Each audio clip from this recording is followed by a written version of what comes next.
All right, welcome back. Welcome back. Hey, we're back. Yeah, man, I like what you did with the studio. Decorated with some One Piece merch. I like that. The one thing that I have. The one thing that we can customize. It's not like we can customize anything else in here.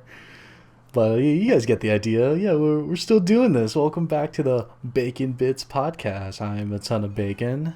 And I'm 8-Bit Kevin. Yeah, and I'm excited for this one, man. It's been the only piece of One Piece media I've been consuming is the manga, but now we're going to be discussing the latest One Piece movie called One Piece Stampede. Oh, And yeah. I was late to watch this, but just because I was lazy on it. But you got to see it in theaters, which was Yeah, but before we get there, before we talk about the theater experience, I just want to, warn y'all, for those watching, this episode of the podcast is probably going to contain spoilers, potentially up to the current chapter, which is 980 from when this podcast is being recorded. So, okay. just Good a one. warning now that we may or may not talk about things that might be happening in the manga in relation to where Stampede takes place. So, just, And I wouldn't mind a warning. discussing latest manga stuff too, because there's obviously a lot that we need to unpackage there. Yeah, we'll see where we touch base on that with Stampede, because Stampede in itself is just a lot. So, I definitely want to mainly focus on that, but we can also talk about the manga if it, happens to relate in that way. But, I don't think I read 980, so maybe not. so Well, maybe we'll see. 979. So Yeah, who knows? 979. Yeah. But yeah, let's just get started with talking about my theater experience, because I watched it in theaters back in October, end of October of 2019. Mm. Amazing experience. It was such a treat. I watched it with my girlfriend and another friend who watches and reads One Piece. Uh, it was just it was so intimate in the way that we watched it, because everyone in the theater, because I guess to me One Piece isn't like Dragon Ball per se, where here in the West, everyone loves Dragon Ball Z, everyone knows Dragon Ball Z. You say it to someone, they're like, oh yeah, Goku, blah blah blah. Whereas One Piece everywhere else is pretty much, I wouldn't say dominating, but it's very well known everywhere else. Like in Japan, it's obviously well known. In other countries, it's well known.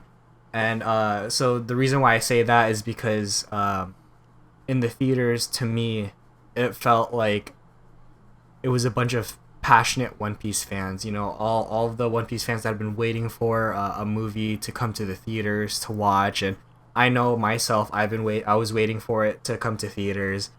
And Now, was it a full house? it was, from what I remember, it was mostly a full house. Wow. Aside from maybe like some of the very front towards the screen. Right. But for the most part, it was a full house, and it was just so nice to be surrounded by so many One Piece fans. Everyone reacted in essentially the same way. All of the high moments, everyone was like, yeah! All of, like, the happy moments, all of, like, Right. the fighting and stuff. Everyone was just having so much fun with it. Everyone was laughing. Everyone in that theater, you obviously know how the characters are and their personalities, and every time the personality showed up on screen, everyone like laughed, they cried. It was just such a wonderful experience to have. And I guess I'll kind of sprinkle my theater experience as we talk about the movie, because I want to talk about those points as we get to them, because Right. Right. there were just a lot of moments, and I have one specific moment in mind. And I think your Joy-Con is drifting. Are you just moving around to not sleep, or? Yeah, it's not sleep. Yeah. Oh, okay. All right Yeah. then. Yeah, but But, don't address it if it sleeps. Okay, I'll do it. but Gosh. great movie overall. I know you just watched it recently. You didn't watch it Yeah. in theaters. You watched it at home, but I watched it at uh, home because you let me borrow the Blu-ray, and I was really grateful for that. how is the movie to you? Like just kind of a So, general experience, nothing in depth quite yet. overall, I really like, because I was kind of thinking about the note that you gave to me in terms of this is more of a movie that was for the fans, and they really did capitalize on that. You know, there wasn't really anything. It was a really One Piece like movie. You know, it had enough exposition to add on to the amount of stress and, you know, to give a story that we genuinely cared about. You know, it wasn't Mm-hmm. this whole like, hey, let's just randomly create something and have that be the adventure for the main crew. At the same time, it was really nice seeing, and almost to the point where it's overwhelming, how many characters we have in this entire series. Yeah. And then we didn't even see everyone, you know what I mean? But we got to see a good, probably like more than half of the characters that have been presented in the entire One Piece franchise. So Yeah. just like seeing characters, and even if there are some characters we don't really want to remember, it's like, oh yeah, I still remember that dude. Like I still remember the freaking Davy back, like Foxy. the Foxy pirates and that dude with the big metal jaw. I'm like, yeah, I remember those dudes, and they even made a Waffle. joke, Yeah. and they made the joke like, oh yeah, there are two other pirate ships. Yeah. But Yeah. Yeah. it just shows I how just big the love. world is, you know, and I just love that about it. I love how like with all of the characters that showed up, especially kind of like in the beginning of the movie, you see, you do see Wapol and Foxy. You see Konis. You see Kami, Hachi. You know, you just see all these like different characters in the beginning of the Right. movie. Because to me, and I think a lot of other people would agree to this, is that because Oda wrote this story, I believe, for the movie, and it was such a love letter to the fans for this movie because I think One Piece just celebrated its like 20th anime anniversary or something like that, and Jeez. that's why this movie was so important to everyone because it really was Oda's love letter to the fans. Like there was just so much fan service, not like the ecchi fan service, but like so much fan service for One Piece in this movie, and that's why I really loved about it. You know, kind of getting into this movie. This movie takes place, I believe. Correct me, viewers, if I'm wrong, but I believe this movie takes place after Whole Cake Island, before the Reverie. Because I like to because the think so. warlords are still a thing, and in this Luffy goes into Gear 4 Snake Man, so it's at least after Whole Cake and I believe before Reverie. And it's a confirmation on his bounty increase. Yes. So Yeah. I think it's such a cool place to have this new movie because so much has happened since the last movie that you know Luffy has just gotten so much stronger. The crew has gotten so much stronger. We got to see some moments that I wasn't expecting to see. Um, Things like you know at some point Nami used Zeus for an attack, and I wasn't expecting that. I don't think she has really used Zeus yet in the manga. She hasn't really had the opportunity Right. to. Well, I just thought that was really cool. But just in general, like the placement of this movie is just it opens up so many different doors. And the idea that like Douglas Bullet, I believe he's a canon character. Just the events of this movie aren't canon. So that was going to be my next question, is like, how canon would you consider this movie? Because it seems to blend pretty seamlessly within the story, because any mention of Gold Roger always like something that gets a lot of viewers to believe further that this is a big piece of, you know, the story, or a big piece of Roger's past. Yeah, Um, like I said, I think the character himself, Douglas Bullet, I think he is a canon character. He exists within the One Piece world. I believe that he actually existed, on Roger's crew at some point, though the events of this movie aren't canonical.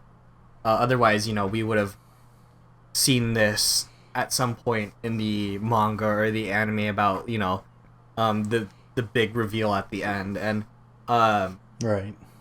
so I think that's just an important thing to recognize, is that Douglas Bullet could be a character, because I know that from Strong World, Shiki is a canon character. Shiki exists. If you look at one of the chapters, so this is part of like the manga spoilers. If you look at one of the more recent chapters, talking about like the Rocks pirates and stuff. I believe Shiki Yeah, was yeah. part of the Rocks pirates, and you can see his silhouette.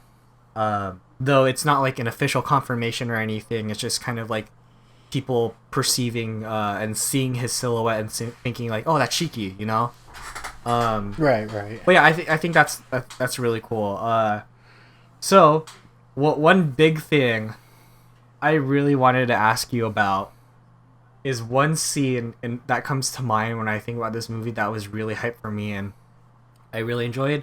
Dude, what did you think about the hockey clash? The hockey Yeah, clash. the Conquerors hockey clash between Doug Bullet and, Dude, and Luffy. oh yeah, yeah. So like you just see those two orbs and it's just like battling it out like that. It's I found that to be very interesting because I'm not sure because it made me think back to the manga. I'm not sure how many cuz it shows like, a lot of key characters have Conqueror's hockey. And I'm not sure if that's going to be another big, huge battle element to what's going to happen in the future in the One Piece manga. Because to my knowledge, I think that's the first time we see two characters use Conqueror's Haki simultaneously against each other. You know what I mean? Usually they do it just to like clear out all the like the mobs and the weak enemies, but to see them both use it at the same time, almost kind of like a power gauge for each other. I thought that was a really cool way to really showcase two characters who are clearly very powerful. Um, hell, I would probably say that the Conqueror's hockey kind of battle is like almost the same way of how we present power to each other in terms of like Dragon Ball doing the Kamehameha waves like going back and forth kind of deal. But Conqueror's hockey seems a lot more enjoyable to look at because it's literally them just like standing Yeah, there. so this isn't the first time actually. This is Okay. I think the third time. I think the first oh yeah, this is the third time. The first time though it wasn't presented in this way, the first time was Luffy against Doflamingo in Dressrosa. There's a Damn, it's hockey been a clash long there, time. but it's I forgot how it's shown, but it's not shown in the way where it's like these two auras, like these two spherical auras like clashing. Right. But with the second time was Luffy versus Katakuri, because Katakuri also has Conqueror's hockey, and they have a hockey clash, and in that time during the anime, it is presented similarly where there are kind of like spherical auras clashing, and I guess part of the reason why I bring it up is because like to me, that was such a hype moment, like just to see like Doug Bullet like kind of emanate his Conqueror's hockey, his aura, and just like knocking everyone out, like to see who's worth his time to fight, and then just Right. seeing Right. Luffy like you know kind of like challenge him by using his Conqueror's hockey and seeing it clash, and it was so hype. Like I remember watching this in the theater, and as soon as this clash happened, like everyone in their seats, especially like the person that was sitting in front of it, pretty much just like oh, like everyone like just jumped up out of their seats. Everyone was so hyped up. It was great. Like that's why I think part of the benefit of watching in the theater, with especially with other people that are passionate about this series, is that everyone understands the weight that this holds, this Conqueror's hockey clash, and how Right. how hype Right. it really is, and just seeing like the other characters around them recognize like, oh, it's Conqueror's hockey, they know. Right. And I just thought that was probably one of my favorite parts of the movie. See, that's the thing too, is because those were the only two characters in the movie that used Conqueror's hockey. There was no one else that Yeah. stepped forward that had something like that, not unless they wanted to reveal like a character with that. Yeah, no one But else in that cast, or at least in the movie, has shown to have or use Conqueror's hockey. So yeah. yeah. It was cool seeing the worst generation more or less work together kind of deal. Yeah. Because I feel like we don't really see all of them enough. Like, obviously we're more aware of Kid now. Like, that Scratchman Apu guy, I haven't seen that dude in so long. Yeah. And I'm like, I still don't know what he does. he just makes noises and that's his attack. Yeah, no one And then, really like, quite knows what he does, but he as of 978, 979, Scratchman and Pooh is back. So we get to see more of him. We've never really seen, I don't know how to pronounce his name, Uroji, the Sky Island guy. that freaking the Buddhist monk kind of. Yeah. We've never really seen him fight or what he can really do, so it was interesting to see him. Bonnie we've seen before, though not too much recently, except for in the Reverie, but she didn't really do much. Right. Killer, we know what's happened to him. This is which is weird because like that's why this movie has characters that are canon but not canonical events, because Killer at this point, in my opinion, would have already been affected by the Smile Fruit, and so it's kind of weird to see him be normal during this time, considering the placement of when this movie is. Who else part of the worst general? Law, obviously he's there. Also, what's his name? Gang Beige. Beige.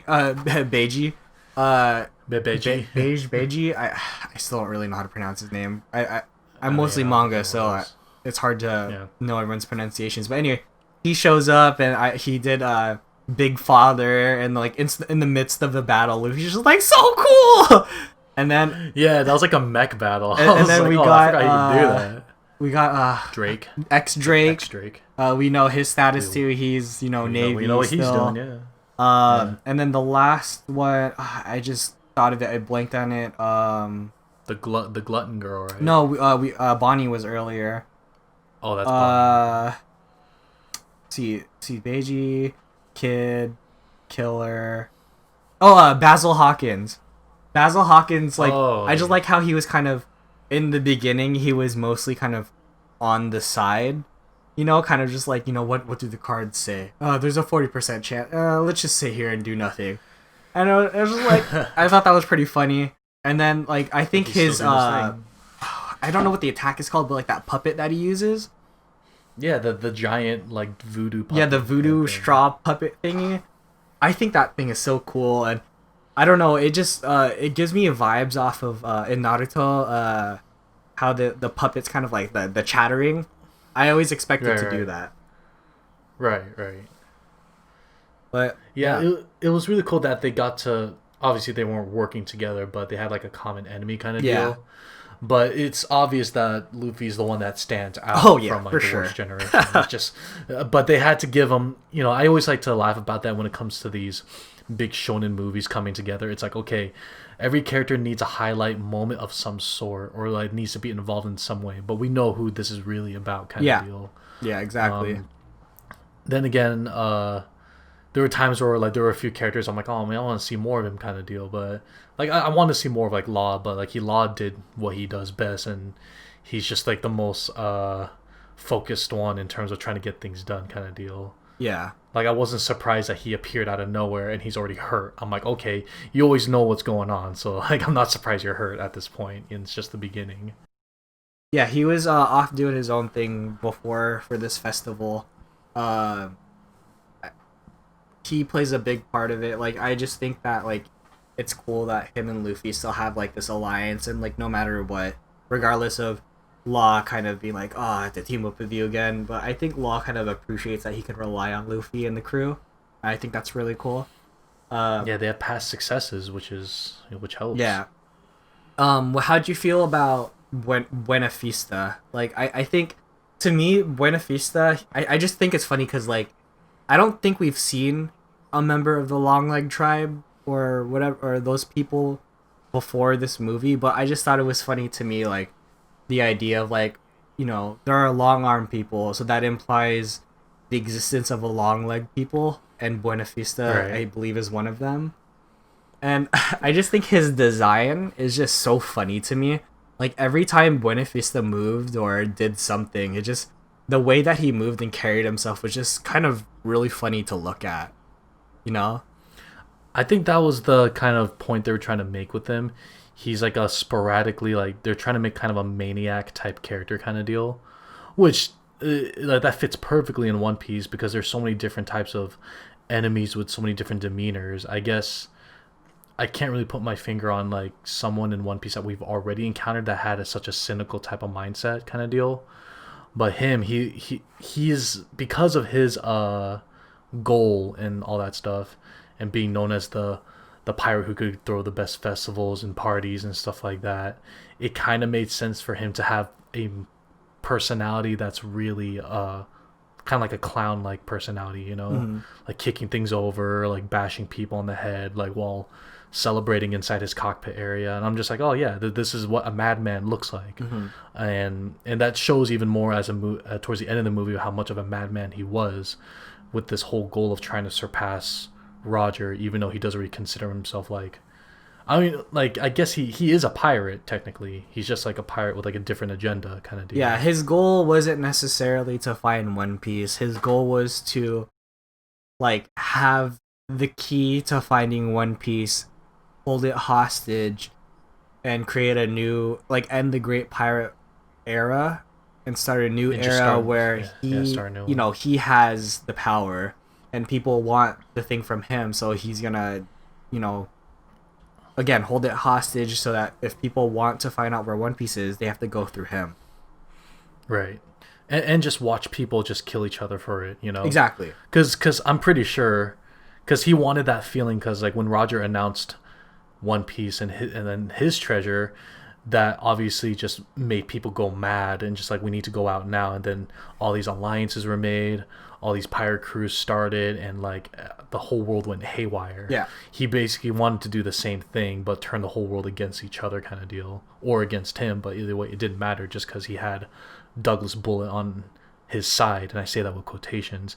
He had Douglas Bullet on his side to take down anyone. So it's like he pretty much just wanted to kill everyone in a way that felt spectacular kind of deal. Yeah, he had Douglas Bullet as like his quote unquote pawn. Like he bet all his money on Douglas Bullet, you know, being the one to be his muscle to his brain, I guess. Right. Though, because it didn't really look like he had a Buena Fiesta didn't really look like he had a crew. No, he didn't have a crew. He didn't Yeah. have anyone really, just Douglas Bullet. Yeah, so he just made a deal with him. So that's why I didn't really consider him much of a pirate. I was just like, you're just some guy that wants to shake up the world. Like I kind of like equated him to those underground like guys that he was talking to on those screens. He was just another like underground madman that just wanted to do stuff and all that. Other moments I wanted to kind of like highlight that I thought were kind of cool, like thinking about it while I'm like going through the movie in my head. I thought other moments that were pretty cool, like Robin seeing Crocodile again, and Crocodile just like, Miss nice, Sunday, and then it's just like, you know, you definitely wanted to see it. You know that Crocodile is in this movie. You know that Robin's part of the crew.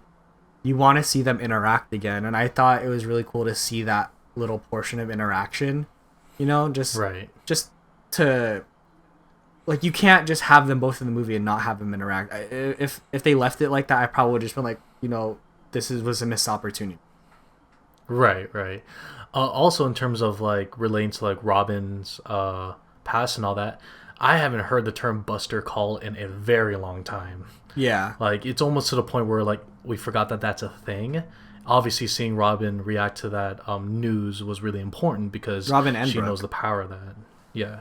And it was funny because my girlfriend, who just finished the Water 7 Enos Lobby arc, she asked me at the end of the arc, she's like, do we ever get to see a Buster Call ever again? And right then and there, before I even watched this movie, I was just like, as of right now, to be honest, no, I'm not sure if they even utilize it. So hearing it in this movie recently, I was just like, oh yeah, oh nice, yeah. You will see it again. Yeah.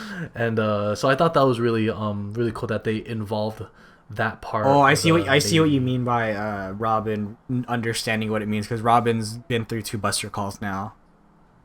She's yeah, and so she's like great, like a third. Yeah. She's been through 3 now. It's like, dude, at this point we have to know how to counter this, because I know exactly what's gonna happen, and we know the power of battleships, which is something I kind of really like about One Piece as a whole, because even though we have these extremely powerful pirate crews everywhere, and I would consider maybe like the Yonko are able to take on like a Buster Call, you know, but whenever there's like naval battleships surrounding an area, it's still a threat, because one, the captains who are most likely devil fruit users can get seriously injured or killed during a buster call attack kind of deal, or battleship attack. So of course, hinting at the end that they had to escape somehow, it shows the power that a buster call could really stop an entire pirate fleet in their tracks. Yeah. So I like how they have that element, because I would have been kind of upset if they somehow easily fought their way out of all those battleships. It just shows the power or scale of how crazy that is, because we've seen Luffy take down an entire ship, and other key characters just swing their attack and boom, an entire ship is destroyed. But a battleship seems to be a little more intimidating. It holds more value that a buster call could really mess things up when the time comes when they're attacking. Yeah.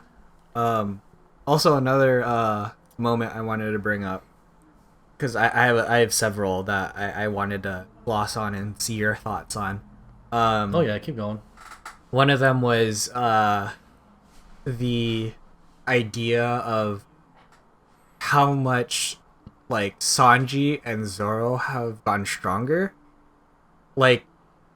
If you're watching it, so especially Sanji, kind of to me personally, because Luffy, Zorro, and Sanji are the monster trio of the crew. They're the strongest. Yeah. To me, Luffy's the strongest, Zorro is second in command, and Sanji is third.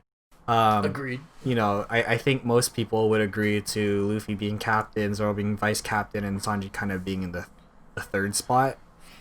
And I thought what was really cool to see was how much, not to really get into power scaling, because I know how a lot of people feel about power scaling, but how One Piece has kind of set up a way where we kind of see where everyone is in relation to one another. To me, I thought it was really cool that Sanji held his own against some key players. So, example, Luffy and Crocodile back in Alabasta, that was a big boss battle. Luffy struggled, had a hard time, beat Crocodile. Back in Water 7, Luffy beat Rob Lucci. That Rob Lucci was the big boss at that time. But now we see Sanji. He fights head to head, toe to toe with Smoker. He fights against Crocodile. Wait, does he fight against Crocodile? I think he at least he clashes against Crocodile. Yeah. Just a brief clash, and then he fights against or clashes against Rob Lucci. He could hold his own now. So to me, that's really crazy that Sanji can hold his own against these characters that were formerly big boss, final boss type characters of each arc, And the fact that he can do that shows how far they've come, And what Zorro, I was talking to this to my girlfriend about Zorro, is Zorro is so strong now that he can at least hold his own against an admiral. I don't know if he could I don't know if he could beat an admiral, but at least he can hold his own against one. Right. I freaked out too when that happened, because right away that's in the back of your head. It's okay, in terms of admirals fighting the Straw Hat crew, it's gonna be Zoro's gonna take on Fujitora, and then you're gonna have Sanji take on Kizaru, and I guess Luffy will take on the lava dude. But when that happened, when Fujitora just came out of nowhere and started attacking Zoro, I was like, yes, let's go. This is the matchup I want to see. This is what I want to see. So Zoro against Fujitora, man. Oh, that was the one thing I was like keep this going. But I like how they still kept Fujitora's kind of his creed in line when he kind of felt a need. He's like, yeah, this battle isn't really gonna take me anywhere, so I'm gonna go do my own thing. Yeah, because he already he had a sense of okay, yeah, the Navy's gonna do something else. I can't keep trying to fight you. Yeah, and then he just pulls a Madara on his ass. And he brings a meteor. I was like, okay. I really appreciate that moment, because to me it was kind of so Zoro fighting against Fujitora, kind of holding his ground, and then Fujitora brings the meteor, and then we see Zoro use one of his strongest attacks to slice the meteor in half. But the thing is that he just slices it in half. He doesn't take care of the entire meteor, and he wonders am I gonna make it in time? But then who has to come and humble him? Oh, it's Mihawk. Mihawk comes in, wipes out the meteor and humbles Zoro, and then it's you're still not the greatest swordsman. Remember, check yourself. Damn. Right, right. Yeah, Mihawk, that was nothing. He's just like, come on, man. Like, you did all that talking, and me, I'm just like, well, this is a normal attack, so. Yeah, so I think that's really cool, and that's what I mean by like, not necessarily power scaling, but One Piece has a way of kind of showing you where exactly everyone lies in relation to one another. So to me, Sanji at least can go head to head against, some former final bosses that Luffy has fought in the past. And Zoro can now potentially take on an admiral, though he's still not as strong as Mihawk at least. Right. So I thought that was really cool. And then you think to yourself, can Mihawk take on Fujitora? I don't know. I don't know, but who knows if we'll ever see that battle. matchup. Right, right. Because Fujitora was trying to because if I remember correctly, he's the one that put forth the notion that they should disband the warlords. So the fact that warlords appeared in my mind, I was like, are they still allies with the Navy, or is this still like a thing kind of deal? Because they were mentioning it out loud, like, oh wait, there are warlords here, and I was like, oh, I thought the Navy were against the warlords now, or they're trying to disband them. So I guess that really hasn't been fully. That idea hasn't fully manifested yet, that the Navy doesn't work with the warlords anymore. But like I said, it might be taking place before the Reverie, before the warlords are even disbanded. Oh yeah, that took place in the Reverie. Okay, that took. I'm getting all my dates out of place now. Everything's out of whack. Another thing I wanted to highlight that I really appreciated from this movie, and we've seen it in the past, and it just makes me appreciate this character a lot more. So I really appreciated Usopp in this movie. He had great character moments. He's very passionate. So sometimes, like when I'm on Twitter, or like the One Piece subreddit, sometimes I'll see people slander Usopp, or at least slander someone from the crew. But like Usopp is, one of them, and saying he's weak and not. But to me, like Usopp is one of the most like passionate members of the Straw Hat crew. Right. I was again talking to my girlfriend while we were watching the movie again, and we were saying like, Usopp, to me, he has one of the strongest, if not the strongest, beliefs in Luffy that he will be the king of the pirates. To me, Usopp will, like, regardless of how strong or how weak Usopp is, he will put his life on the line. Like, I'm sure the rest of the crew will too. I'm sure the rest of the crew will put their life on the line for Luffy's dream. Yeah, for sure. But you gotta look at it like this, because everyone in the crew more or less had their own dream to follow, kind of deal. Yeah. And when you think of Usopp, like, I'm not saying he doesn't have a dream that he wants to follow, but it's if you were to ask him, like, what's the first thing on your mind when you think about like what you want to see in the future, he'll probably just automatically think of Luffy. Yeah, he wants to be a brave man of the sea, and part of that is supporting his captain's dream, And to me, like, in this part of the movie where he gets back up after, getting destroyed, he gets back up and just, like, don't make fun of my captain, like, I have, like, what am I supposed to do? Am I supposed to just keep lying here while my captain is trying to protect me? And so he does his part, and in part of the movie where that pillar or wooden fixture falls, and he gets up and carries it and just falls over afterwards, and Chopper sees him and he wants to help Usopp, but like Usopp's like, no, help Luffy first, and that means a lot to me at least, where it shows that Usopp is saying, like, my captain matters way more than me, his dream, he needs to see One Piece, he needs to get there, like, it doesn't matter what happens to me. And I think that's really respectable of Usopp. And one thing that, like, I always think of during moments like that, especially during the moments where he gets destroyed, like in Strong World where he gets destroyed too, like, to me, Usopp, like, he's the person who hates the most of how weak he is. He recognizes that he's weak. No one in the crew is gonna tell that to him straight up. Yeah, but he recognizes how weak he is, but he hates that the most. He wants to be useful. He wants to help the crew. He wants to make sure that his captain will see One Piece. And this movie was such a character-defining moment for me. That, like, it just made me like Usopp a lot more. I think that's one of the greatest parts of this movie is just Usopp's, like, his steel, like, iron will to support Luffy, regardless of how weak he is, and regardless of, you know, who the foe is and how strong they are. He'll fight, you know. And I thought it was cool, like at the very end, where it ties in the first thing that he says in like that first kind of Scrabble in the beginning, where he's like, you know, a sniper's job is to, you know, support from afar. And at the very end, like when Bullet is gonna fight Luffy one more time, and then all of a sudden those vines show up, and Usopp's like, you know, that's my attack. You know, it activates upon an impact. You know, and a sniper's job is to support from afar. I was like, dang, Usopp, way to go, come in clutch.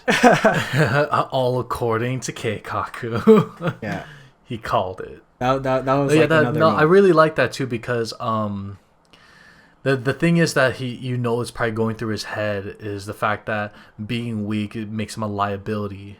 So he obviously feels bad that Luffy is putting himself in so much danger to make sure Usopp gets out of there. Oh, I'm sure. Or like, you know, and like the whole natural crew mentality, when like Usopp's hurt, automatically Luffy and Zoro step forward. They're like, no, like you don't mess with anyone from our crew. Just like what happened back in Water 7. Of course, the crew will always do that for each other, which is always good. But I'm sure Usopp in the back of his mind is always thinking to myself, man, if I keep getting hurt like this, me being this weak could probably cause someone close to me to get killed. Absolutely. Of them trying to defend me. So that fear is probably what's always looming over his head. And like, I can understand that. That's pretty horrifying to think about, that someone could die saving you, and it's like, oh damn it, if I at least like was a little stronger, this wouldn't have happened. Absolutely, I completely agree with that.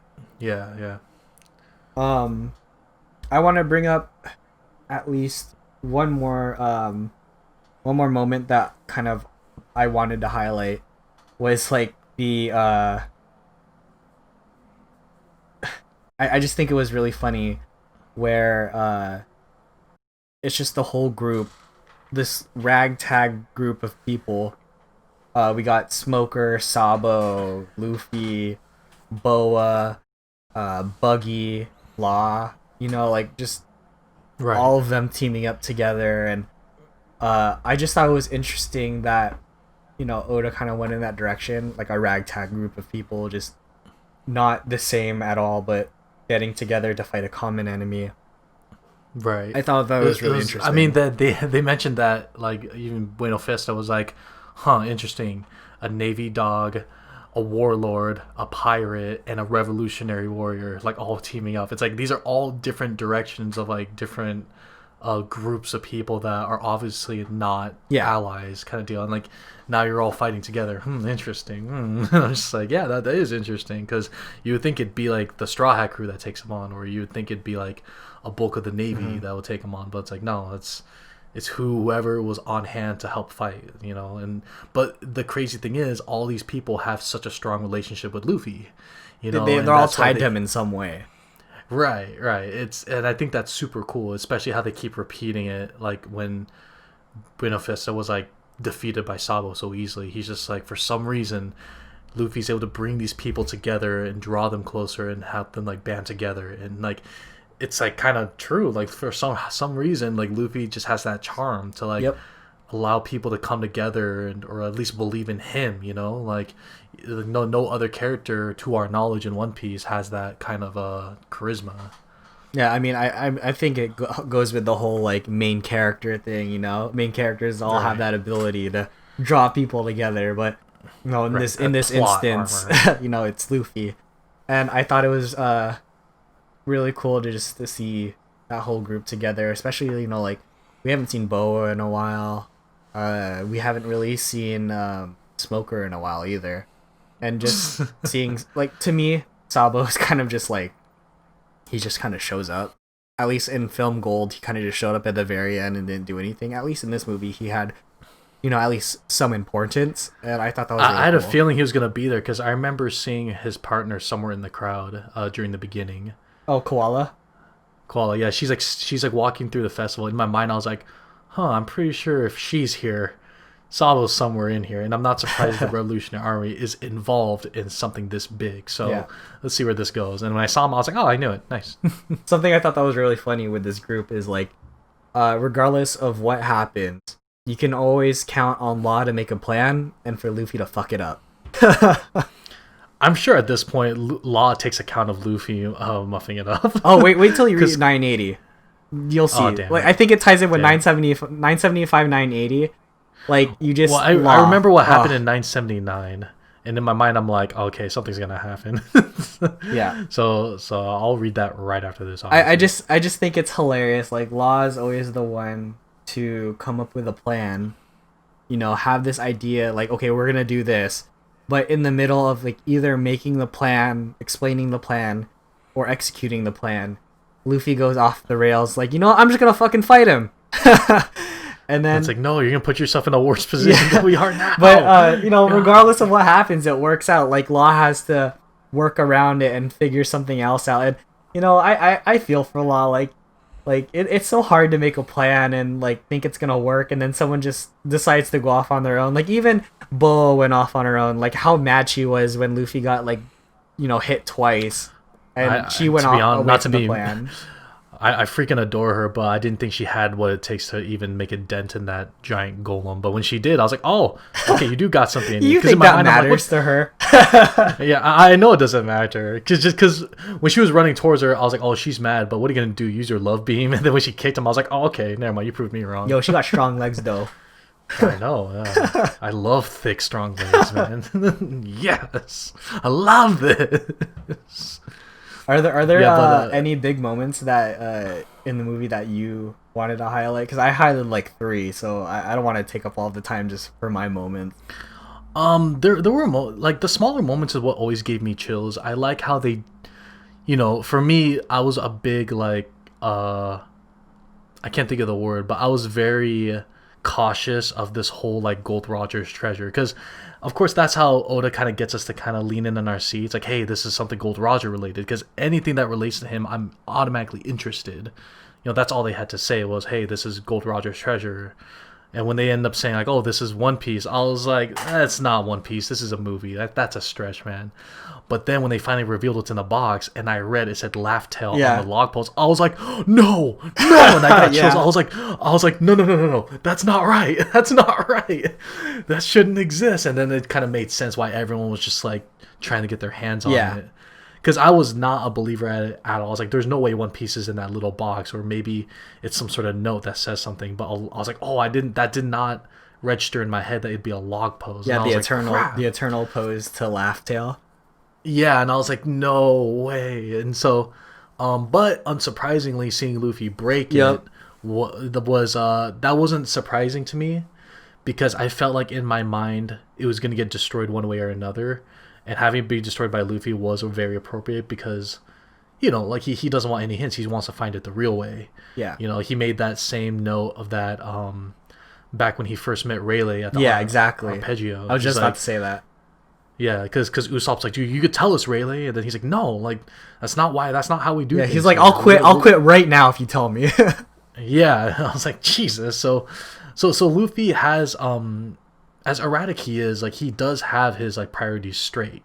Yeah, he has I want to find One Piece, but I'm gonna do this right. I'm gonna do it the way Gold Roger intended it to. You know, and you know, seeing like the past of Gold Roger, him even being against it, like, why the hell would you make a log pose? Like, like we're not coming back. There is no just in case. This is it. We're done. Yeah. And I was like, that's true. Like making it is kind of like, you know, do you not trust the crew? Like, you think someone's really gonna go back there? And so that just adds even more mystery on top of what One Piece is, because it just made me even more curious. Like why wouldn't you want to go back there? What is there? And so that's one thing I like most about this is it wasn't just a random enemy that came out of nowhere. They really tried their best to make us be engaged, saying that this is like more of Roger's past that you have to know about. Yeah. And just knowing right off the bat that Roger is a badass, because like he was able to keep a rising Douglas bullet in check, and I was just like, wow, like this guy's insane right now. And you know, and he tried going toe to toe with Roger, and Roger literally played with them. He's like, oh yeah, you're nothing. I could take you down. Yeah, in relation to like the whole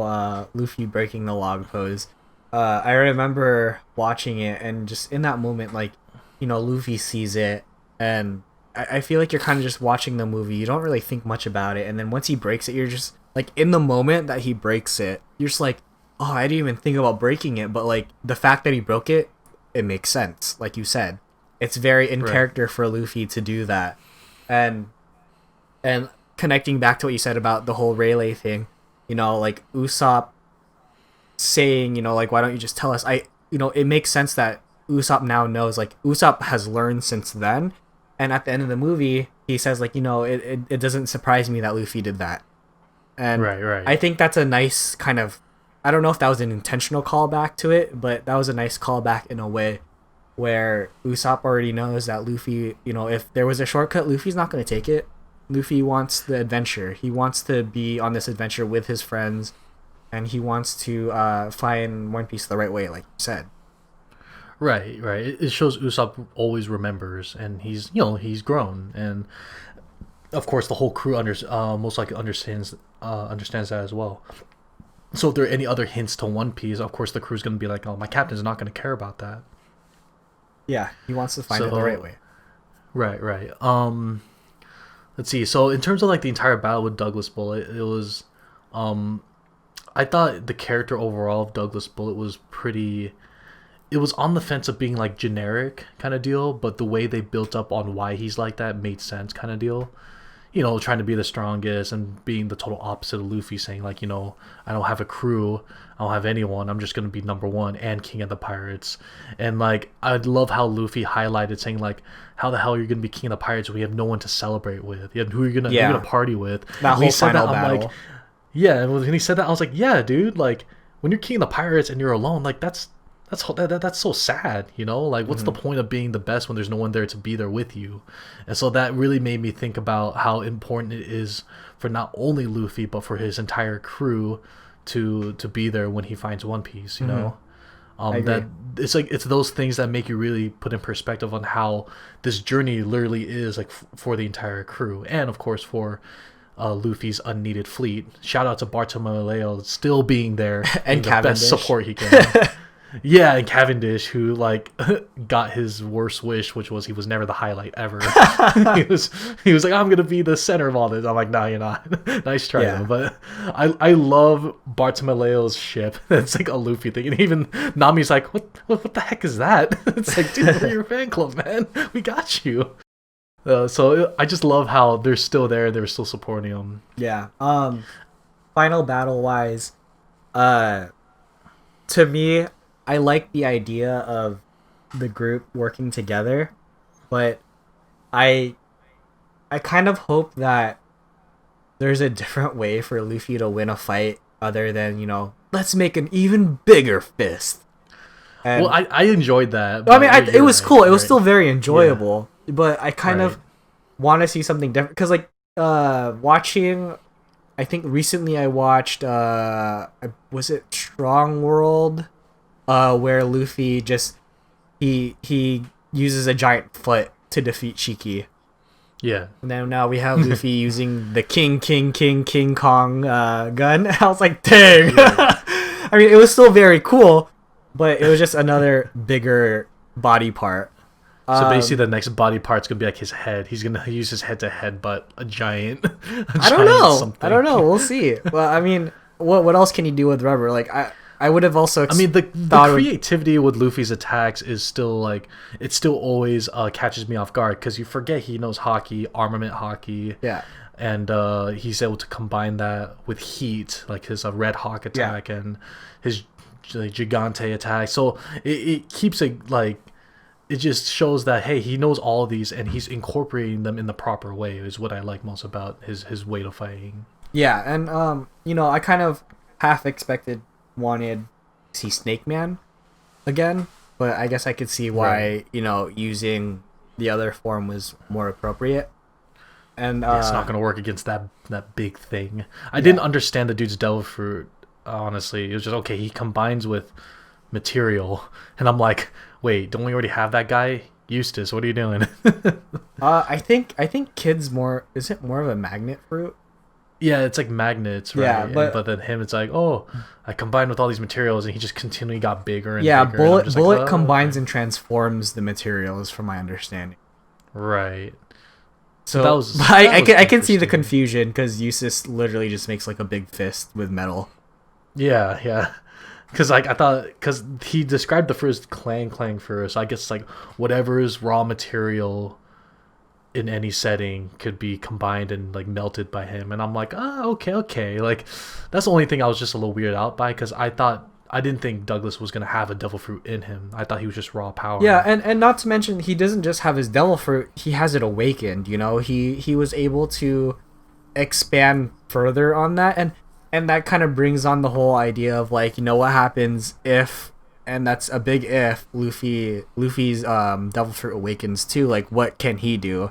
And Rubber world. Yeah, the whole awakening thing to me, like, I think that's cool, but at the same time, it's like, man, what can you do with rubber? Right. Everything's made of rubber. Oh no. And I don't know. It just seems so lame, though.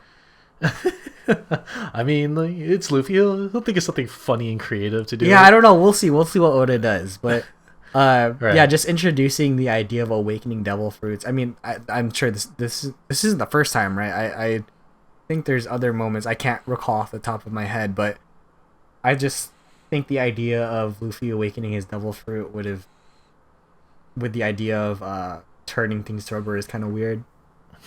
But yeah, awakening your devil fruit and just having Haki is just so broken. Right.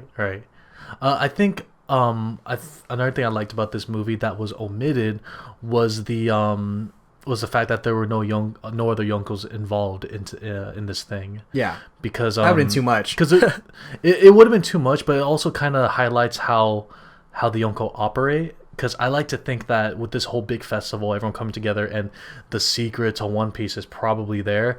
I felt like a lot of them were too smart to fall for that. Like, I feel like they had enough connections where it's like, hey, you're invited to this one thing, and I bet each like emperor's like, yeah, right. Yeah, we're not going to that. And then they're probably going to find out the next day, like, oh, see, I told you. Like, that would never happen. I'm sure it's not even worth their time. Yeah, exactly. Like, they're so big and they're doing other big things. It's like, doing that is clearly not worth our time. Because, you know, what pirate would risk their, like, time and, like, maybe their life? It's probably a trap. And there you go. It was a trap kind of deal.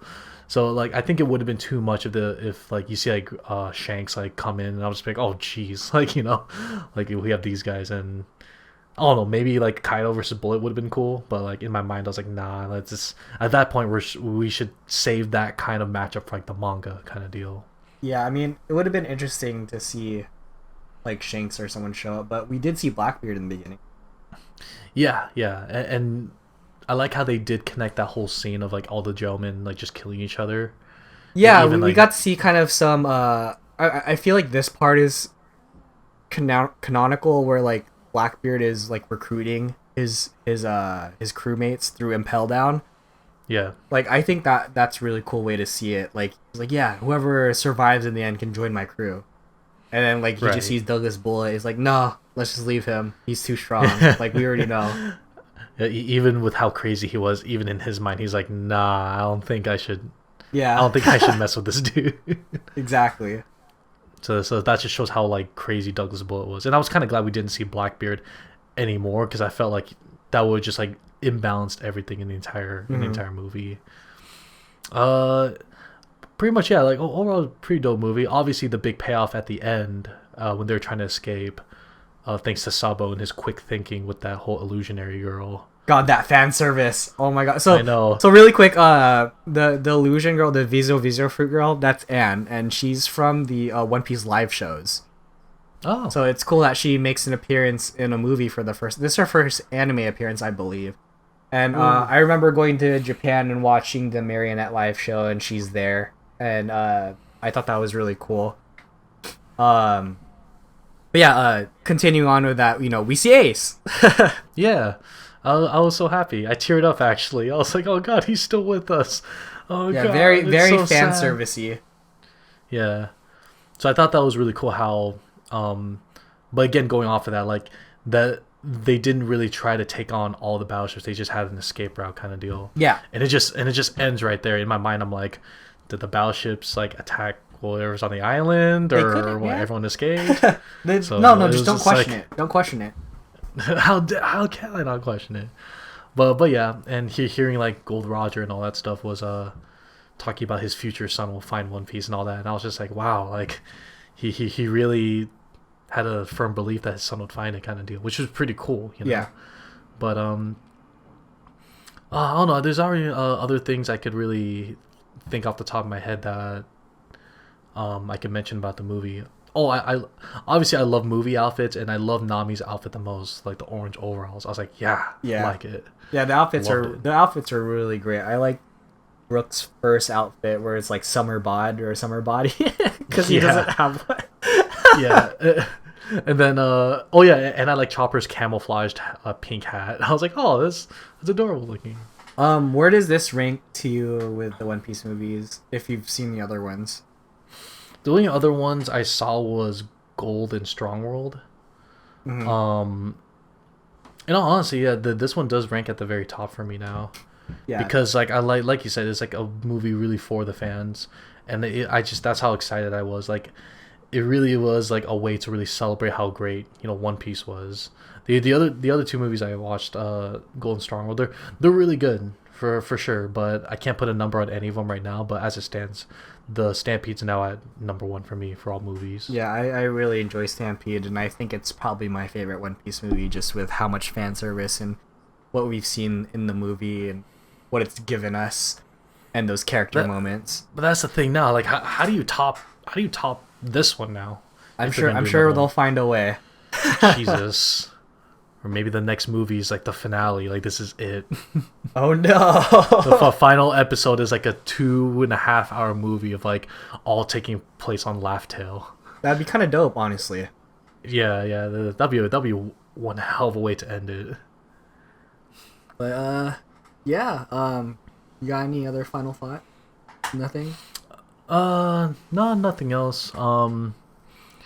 Like in terms of just matchups and stuff like that, I kind of probably the only other thing that would have been cool is to have that Kizaru guy, the admiral, like actually step in and fight 1-on-1 for once. Like, I want him to go face to face with Sanji, and if this really is after Whole Cake, I wanted Sanji to pull out his Germa 66 uniform. Oh yeah.